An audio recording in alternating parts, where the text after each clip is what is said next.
Hey, it's Tom And Mike, from Take Time to Travel.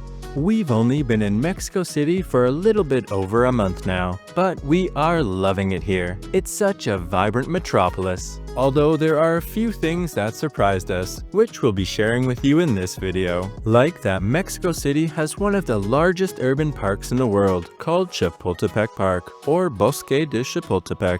It spans 686 hectares, or 1,700 acres, making it more than twice the size of Central Park in New York City. And it has one of only 2 castles in North America where royalty lived, called Chapultepec Castle, where Emperor Maximilian I of Mexico resided. The other one, Iturbide Palace, is also in Mexico City. Besides Chapultepec Park, there are lots of other beautiful green spaces in the city that are nicely landscaped with tropical foliage and is where you'll usually find an energetic atmosphere with dancing lessons going on, especially in Parque Mexico in the main square.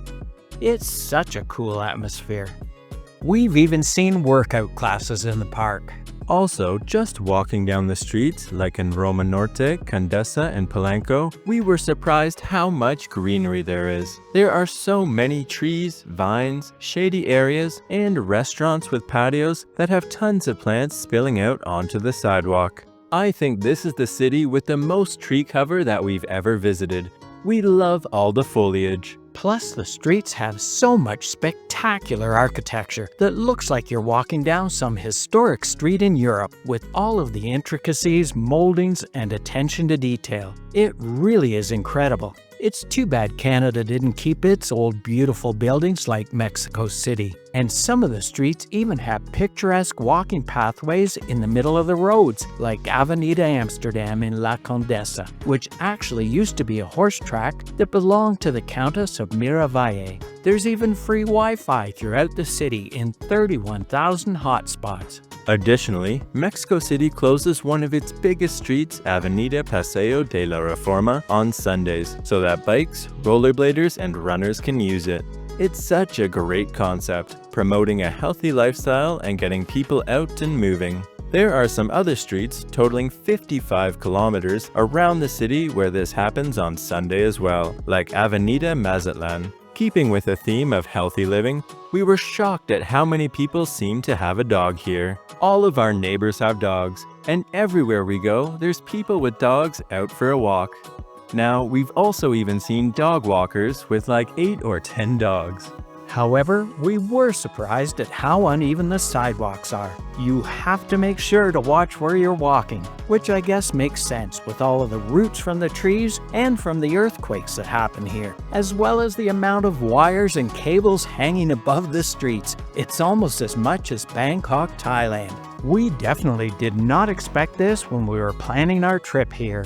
We also thought that there would be more skyscrapers in the world's 5th most populated city. Now, there's mostly 3 to 10-story buildings here, with the occasional 20-story building. And in Toronto, where we're from, these sort of buildings get torn down to make room for the skyscrapers. But there are a few really tall buildings here, like at the end of Reforma, which are about 240 meters or 800 feet tall, and have helipads on top. It's crazy how often we see and hear the helicopters flying around, which I guess makes sense for the rich people trying to avoid all of the traffic. The first night we arrived in Mexico City, we were stuck in traffic for quite a while, and it was midnight.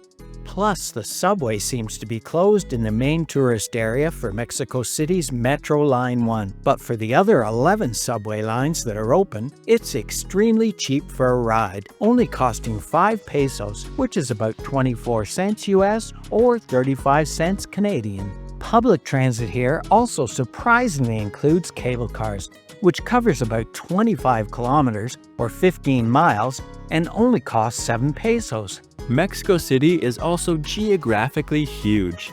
Everything looks pretty close on a map. Like, we thought we could walk to one area called Coyoacán, but when we checked on Google Maps, it was almost a 3-hour walk. One more thing that shocked us was that there's a store with armored vehicles for sale. Just look at the size of this beast, as well as bulletproof vehicles. We've never seen anything like this before. Also, sometimes we'll see people who have a security detail wearing earpieces following them around. We've only ever seen this in Canada with the Prime Minister. Next, we'll talk about the weather. We're here for the winter, and during the day it's pretty warm. It's about 24 degrees Celsius or 75 degrees Fahrenheit, but it gets relatively cool at night, dropping to about 8 degrees Celsius or 46 degrees Fahrenheit.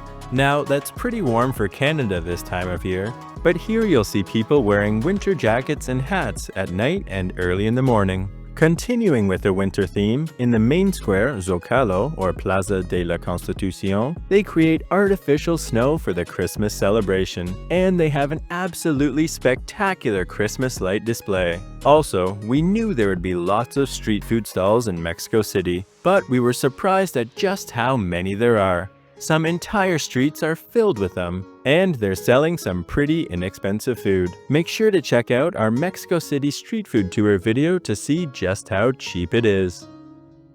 Please like and subscribe, and remember, take time to travel. Catch you on the next one.